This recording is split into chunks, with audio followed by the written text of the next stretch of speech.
قطع رحم ایسی بیماری ہے جو انسان کے دل کو مردہ کر دیتی ہے، تو انسان کو اس کا خامیازہ ضرور بھگتنا ہوگا۔ چراغ ہدایت، روشنی کا پیغام۔ بسم اللہ الرحمن الرحیم۔ قال الامام باقر علیہ السلام ثلاث خصال لا یموت صاحبہن ابدا حتی یراہن وبالہن البغی وقطیعۃ الرحم والیمین الکاذبہ۔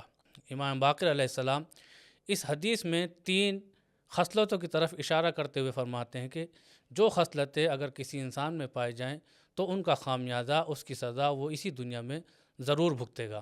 اس میں سب سے پہلے ظلم کرنے والا، دوسرا جھوٹی قسمیں کھانے والا، اپنے رشتہ داروں سے تعلق توڑنے والا۔ یہ 3 ایسی خصلتیں ہیں اگر کسی انسان میں پائے جائیں تو وہ ان کی سزا، ان کا خامیازہ اسی دنیا میں بھگتے گا۔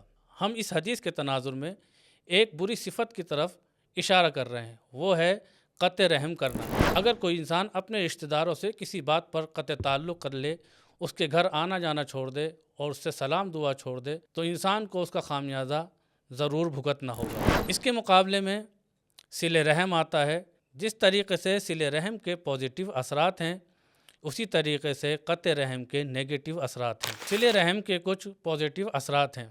اس میں سب سے پہلے انسان کے رزق میں اضافہ ہوتا ہے، اس کی عمر میں اضافہ ہوتا ہے، اس کا دل نرم ہو جاتا ہے، اور سب سے بڑی بات جس کے لیے انسان کو اللہ نے اس دنیا میں بھیجا وہ ہے قرب الہی۔ اگر انسان اپنے رشتہ داروں سے صلہ رحم کرتا ہے تو اللہ سے قریب ہوتا جاتا ہے۔ وہیں اس کے اپوزٹ قطع رحم ہے، اس کے کچھ نیگیٹو اثرات ہیں۔